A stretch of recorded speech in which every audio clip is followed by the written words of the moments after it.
जिला दंडाधिकारी और कलेक्टर करमवीर शर्मा ने नशीली और प्रतिबंधित दवाओं का अवैध कारोबार करने वाले साहू मोहल्ला सिद्ध बाबा निवासी महेश साहू उम्र 34 वर्ष को राष्ट्रीय सुरक्षा अधिनियम के तहत 3 माह की अवधि के लिए केंद्रीय जेल में निरुद्ध करने के आदेश जारी किए हैं। जिला दंडाधिकारी ने राष्ट्रीय सुरक्षा अधिनियम के तहत महेश साहू को केंद्रीय जेल में 3 माह की अवधि के लिए निरुद्ध करने का यह आदेश पुलिस अधीक्षक से प्राप्त प्रतिवेदन के आधार पर दिया है। प्रतिवेदन में कहा गया है कि महेश साहू करीब वर्ष 2017 से लगातार नशीली और प्रतिबंधित दवाओं जैसे कि फेनारामाइन, लेजिसिक, ल्यूपिजेसिक और एविल का बिना वैधानिक दस्तावेजों और डॉक्टरी सलाह के विक्रय करने में लिप्त रहा है। उसके विरुद्ध विभिन्न थाना क्षेत्रों में 9 अपराध भी पंजीबद्ध है और कुछ मामले सक्षम न्यायालय में विचाराधीन है। इन प्रतिबंधित और नशीली दवाओं का अवैधानिक रूप से विक्रय कर वो युवा पीढ़ी के भविष्य से खिलवाड़ कर रहा है। पुलिस अधीक्षक द्वारा दिए गए प्रतिवेदन में कहा गया कि पूर्व में आपराधिक मामलों में अभियोजन और प्रतिबंधात्मक कार्रवाई किए जाने के बावजूद महेश साहू के आचरण में कोई सुधार नहीं पाया गया। उसकी समाज विरोधी इन गतिविधियों पर नियंत्रण के लिए राष्ट्रीय सुरक्षा अधिनियम के तहत कार्रवाई करने की अनुशंसा की गई थी।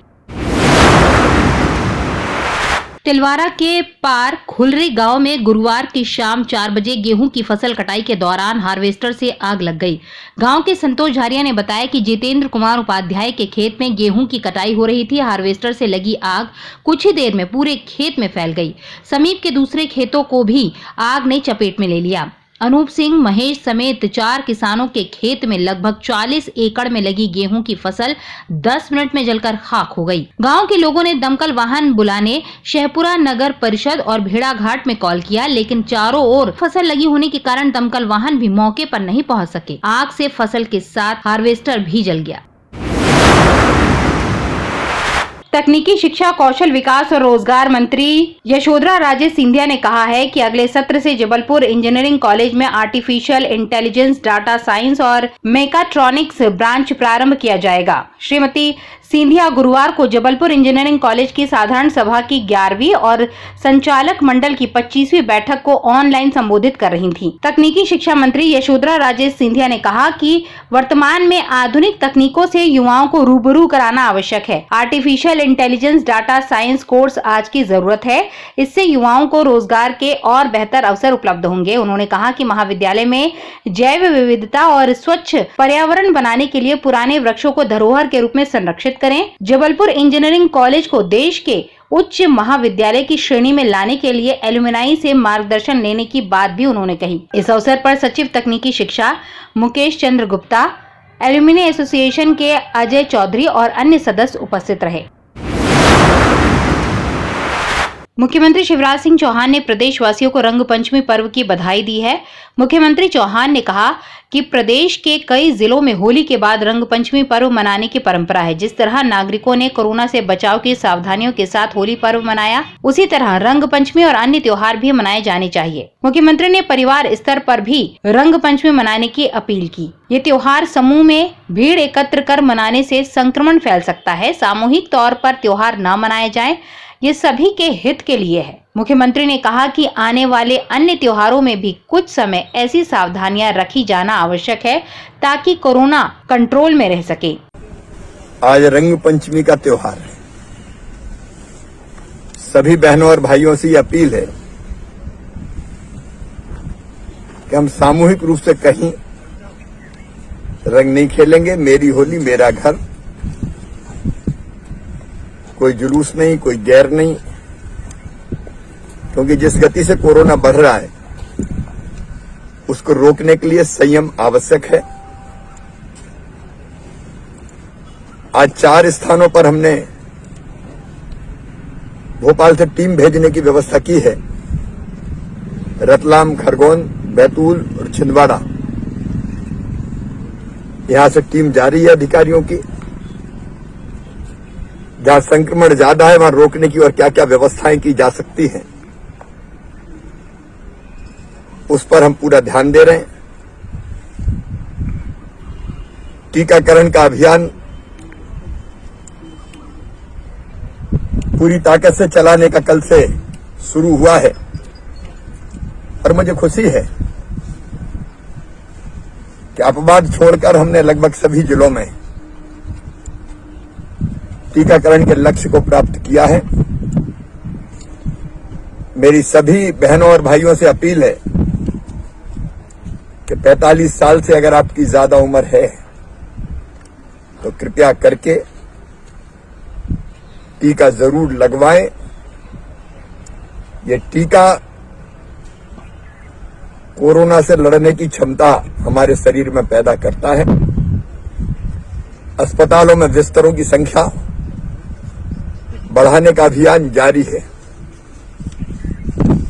हम कोई कसर नहीं छोड़ रहे हैं इस बीमारी महामारी से लड़ने में, लेकिन सभी प्रदेशवासियों से मेरी अपील है कि मास्क सबसे प्रभावी उपाय है संक्रमण को रोकने का। मास्क जरूर लगाएं, कोविड-19 की गाइडलाइन का पालन करें। आपके सहयोग से ही हम इस महामारी को रोक पाएंगे। धन्यवाद। कलेक्टर करमवीर शर्मा ने जिले के सभी नागरिकों को रंगपंचमी पर बधाई और शुभकामनाएं दी हैं। कोरोना के बढ़ते प्रकोप को देखते हुए कलेक्टर ने अपनी शुभकामना के संदेश में रंगों के इस पर्व को उल्लास और उमंग के साथ साथ कोरोना गाइडलाइन का कड़ाई से पालन करते हुए मनाने की अपील की है। उन्होंने कहा है कि त्योहार पर लोग भीड़ की शक्ल में एकत्र न हो, एक दूसरे से 2 गज की दूरी बनाए रखें, फेस मास्क लगाए रखें, हाथों को सैनिटाइज करते रहें, बार बार साबुन से हाथ धोएं। इन उपायों को अपनाने से संक्रमण से खुद भी सुरक्षित रह सकेंगे और दूसरों का भी बचाव कर सकेंगे। जबलपुर कलेक्टर ने निजी अस्पताल संचालकों से कोरोना वायरस के संक्रमण की रोकथाम में सहयोग की अपेक्षा करते हुए उन्हें कोविड मरीजों के उपचार के लिए राज्य शासन द्वारा जारी गाइडलाइन का पालन करने के निर्देश दिए हैं। कलेक्टर ने कोरोना के मरीजों की लगातार बढ़ती संख्या को देखते हुए निजी अस्पताल संचालकों से कोरोना मरीजों के उपचार की क्षमता बढ़ाने का आग्रह भी किया है। निजी अस्पताल संचालकों की कलेक्ट्रेट सभाकक्ष में बुलाई गई इस बैठक में अपर कलेक्टर हर्ष दीक्षित, नर्सिंग होम एसोसिएशन के अध्यक्ष डॉक्टर जितेंद्र जामदार, डॉक्टर राजेश धीरावणी, स्वास्थ्य विभाग के अधिकारी और शहर में स्थित प्रायः सभी निजी अस्पतालों के संचालक मौजूद रहे।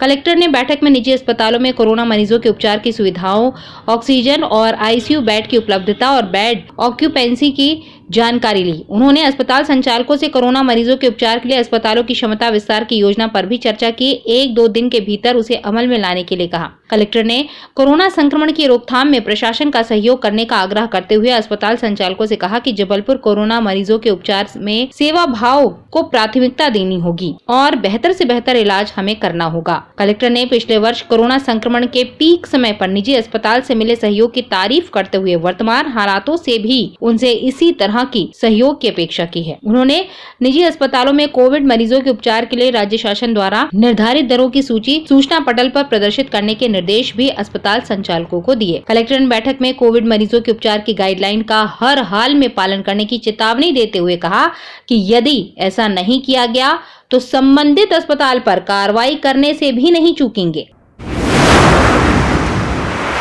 जबलपुर में कोरोना से स्वस्थ होने पर गुरुवार 1 अप्रैल को 138 व्यक्तियों को डिस्चार्ज किया गया। वहीं 1744 सैंपल की प्राप्त रिपोर्ट के आधार पर 185 नए मरीज सामने आए हैं।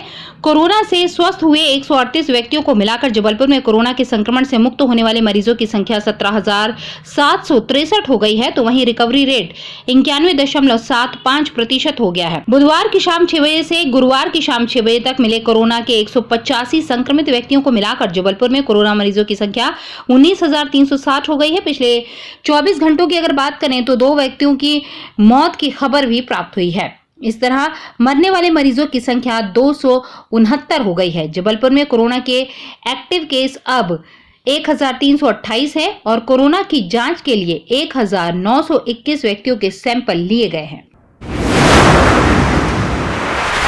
कलेक्टर करमवीर शर्मा की अध्यक्षता में कलेक्टर सभागार में लंबित पत्रों की समीक्षा बैठक संपन्न हुई। इस दौरान अपर कलेक्टर हर्ष दीक्षित और अपर कलेक्टर अनूप कुमार सिंह सहित सभी जिला अधिकारी उपस्थित रहे। कलेक्टर ने कहा कि सभी विभागों के लंबित प्रकरणों और समाधान के लिए चयनित विषयों के प्रकरणों के साथ समय सीमा में सीएम हेल्पलाइन के प्रकरणों को संतुष्टि के साथ क्लोज कराएं। इसके साथ ही उन्होंने कहा कि जनप्रतिनिधियों के पत्र और विभिन्न आयोगों से प्राप्त पत्रों का निराकरण भी समय पर करें। लंबित पत्रों की समीक्षा के दौरान उन्होंने विभागवार एक-एक प्रकरणों की लंबित पत्रों की समीक्षा के दौरान उन्होंने विभागवार एक एक प्रकरणों की समीक्षा कर कहा कि लंबित पत्रों और 100 दिन से अधिक के लंबित प्रकरणों का प्राथमिकता के साथ निराकरण करें। बैठक के दौरान कलेक्टर ने सभी अधिकारियों से कहा कि कोविड की रोकथाम और बचाव के लिए प्रभावी प्रयास करें। इसके लिए विभिन्न विभागों के अधिकारियों को दायित्व दिए गए हैं। सभी अधिकारियों को कोविड संक्रमण की रोकथाम और बचाव के लिए जन जागरूकता का अभियान चलाने के लिए उन्होंने कहा। साथ ही लोगों को मास्क अनिवार्य रूप से पहनने, सोशल डिस्टेंसिंग का पालन करने और सभी अधिकारी अपने अपने ऑफिस में भी मास्क अनिवार्य रूप से लगाएं, ये उन्होंने हिदायत दी। इस दौरान उन्होंने कहा कि 45 वर्ष से अधिक आयु के सभी लोगों को अनिवार्य रूप से कोरोना वैक्सीन लगवाना सुनिश्चित कराएं। वैक्सीनेशन का अभियान शहरी और ग्रामीण दोनों क्षेत्रों में चल रहा है। वहीं BLO, सुपरवाइजर, आंगनबाड़ी और आशा कार्यकर्ता तथा गठित टीम के सहयोग से वैक्सीनेशन युद्ध स्तर पर कराएं। कलेक्टर करमवीर शर्मा ने DRM ऑफिस में DRM संजय विश्वास के साथ कोरोना की रोकथाम और बचाव के संबंध में बैठक ली। इस दौरान अपर कलेक्टर हर्ष दीक्षित और अनूप कुमार सिंह सहित रेलवे, पुलिस और मेडिकल टीम के साथ अन्य संबंधित अधिकारी उपस्थित रहे। बैठक के दौरान कलेक्टर ने बताया कि किस प्रकार से सेकेंड फेज में कोरोना संक्रमण का फैलाव हो रहा है और जो कोविड पॉजिटिव आए हैं उनके ट्रैवल हिस्ट्री से ये पता चलता है कि ज्यादातर लोग जो बाहर से आए हैं उन्हीं से संक्रमण फैल रहा है। कोरोना के इस बढ़ते प्रभाव को देखते हुए उन्होंने कहा कि आवश्यक हो गया है कि इसकी रोकथाम के लिए सभी लोग मिलजुल कर प्रभावी प्रयास करेंगे, तभी हम इससे लड़ पाएंगे। कलेक्टर ने कहा कि संक्रमण रोकने के लिए सबसे प्रभावी कदम है कि सभी लोग मास्क का उपयोग करें, सोशल डिस्टेंसिंग का पालन करें, सैनिटाइजर करें। इसके साथ ही उन्होंने अपेक्षा व्यक्त की कि रेलवे परिसर पर भी जो लोग अनिवार्य रूप से आए तो मास्क लगाएं। जो गरीब प्रतीत नहीं होते उन्हें मास्क प्रदान करें। जो गरीब प्रतीत होते हैं तो उन्हें मास्क प्रदान करें। जो सक्षम है और मास्क नहीं लगाते हैं उन पर जुर्माना लगाए। रेलवे में भी सभी को मास्क लगाने के लिए उन्होंने कहा। इसके साथ ही नियमित चेकिंग भी की जाए। कोविड संक्रमण की रोकथाम के लिए सख्त कदम आवश्यक हैं, इसलिए रेलवे परिसर में no mask no entry system भी अपनाया जाए। रेलवे स्टेशन में थर्मल स्क्रीनिंग के साथ रैपिड सैंपल भी मेन गेट पर सुनिश्चित होना चाहिए। उन्होंने कहा कि नियमित रूप से ये अनाउंसमेंट चलता रहे कि सभी लोग मास्क लगाएं। जो यात्री बाहर से आए हैं वो 3 दिन तक घर में ही रहें, बाहर ना निकलें। कहीं कुछ अस्वस्थता अनुभव करते हैं तो फीवर क्लिनिक में जाकर चेक कराएं। कलेक्टर ने कहा कि कहां-कहां फीवर क्लिनिक सेंटर है, इसके फ्लैग्स भी रेलवे परिसर पर लगाए जाना चाहिए। उन्होंने कहा कि टैक्सी ड्राइवर को भी मास्क लगाना है और विशेष जोर देते हुए उन्होंने रेलवे के सभी एम्प्लॉइज को 45 वर्ष से जो अधिक है उनका वैक्सीनेशन हो। इसके साथ ही रेलवे हॉस्पिटल में वर्तमान परिस्थितियों को देखते हुए बिस्तर संख्या बढ़ाई जानी चाहिए। बैठक के दौरान उन्होंने कहा कि नागपुर, महाराष्ट्र से आने वाली ट्रेनों में स्क्रीनिंग सख्ती के साथ की जाए। बैठक के दौरान रेलवे अधिकारियों ने भी कोरोना की रोकथाम और संक्रमण से बचाव में पूरी सहभागिता देने की प्रतिबद्धता जाहिर करते हुए कोरोना की रोकथाम के लिए प्रभावी कदम उठाने का निर्णय लिया। जबलपुर कलेक्टर करमवीर शर्मा के निर्देश पर कोरोना प्रोटोकॉल का पालन कराने जिले में चलाए जा रहे रोको टोको अभियान के तहत पाटन में राजस्व विभाग, नगर परिषद और पुलिस द्वारा गुरुवार को की गई संयुक्त कार्रवाई में बिना मास्क लगाए घूम रहे 23 लोगों पर चालानी कार्रवाई कर 2300 रुपए का जुर्माना वसूल किया गया और फिजिकल डिस्टेंसिंग का उल्लंघन करने पर एक दुकान दुबे पान भंडार को सील कर दिया गया।